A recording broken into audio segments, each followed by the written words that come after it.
Well, this is the second time Don Francisco has visited us here in Oregon. It's just such a delight to have him in the studio and with the textiles that I've been acquiring through the years and studying and learning from Don Francisco, and to have him actually here, to be hosting him in our home, to be about to go out for a ceremonial fire is just one of those unique experiences. Okay.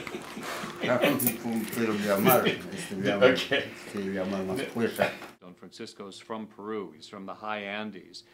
He visits different places upon occasion, but his home is at 16,000 feet, not next to the ocean. So to have him here is such an honor for Kinlan and myself, and he really gets a lot too, a lot of gifts from being next to the ocean.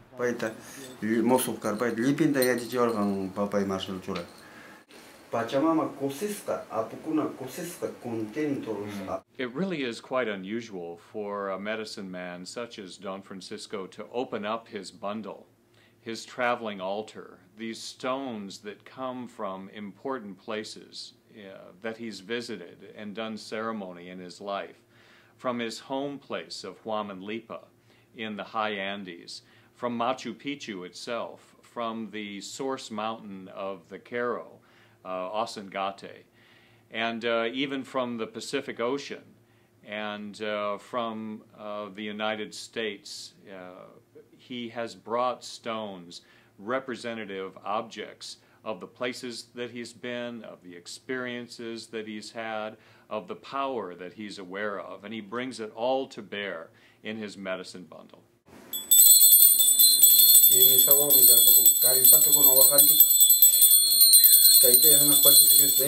I love that Don Francisco took a moment to talk about the aspects of the textiles that he wraps his sacred stones within.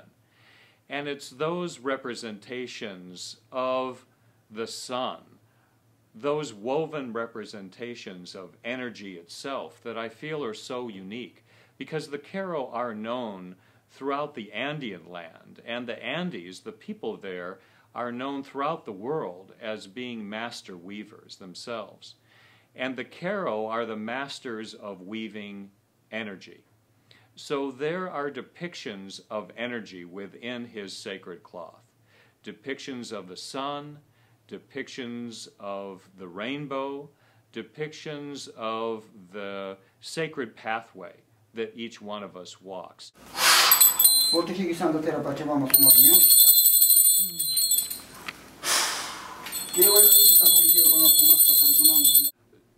Don Francisco is the master of ceremony. He really has a beautiful sense of calling on the sacred to energize people, to bring community together, to really further every person's path, whatever that might be. He calls on the mountains, he calls on the stars, and he's a man of the earth, of Pachamama. He's learned the ceremonial arts, and he brings all to bear to support spiritual community, to support our growth, to support our interaction, to support living in harmony and attunement with the powerful forces of nature. This night we've made a special invitation to the local community to come together around fire.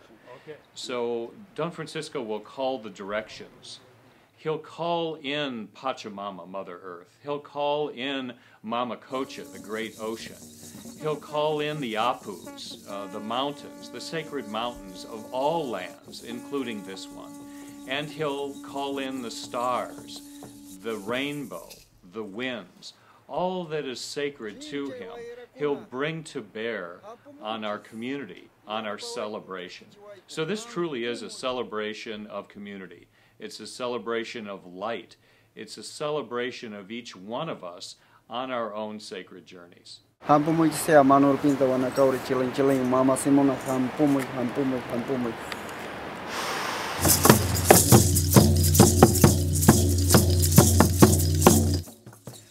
Don Francisco is a spirit brother, not just to me, but to anyone who opens him or herself up to a relationship with Don Francisco.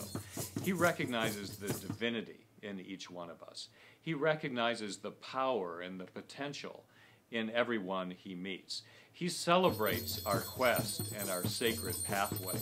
He is a man of medicine, not drawing attention to himself so much as affirming each one of our journeys in turn. We have a unique opportunity coming up to travel with Don Francisco. Don Francisco has left his land to travel here and be with us. And we have the opportunity to travel to Peru, where we can see and journey with Don Francisco in his own land, that he can help interpret for us the beautiful sacred landscape of Peru. And we can go to his own mountains that he calls. We can see Osengate. We'll visit Machu Picchu. We'll go to the origin place, Lake Titicaca. And he is so expressive here in our land, but he is truly at home in his own. And he invites us to his home. He invites us to his land. He invites us to discover ourselves within a sacred landscape.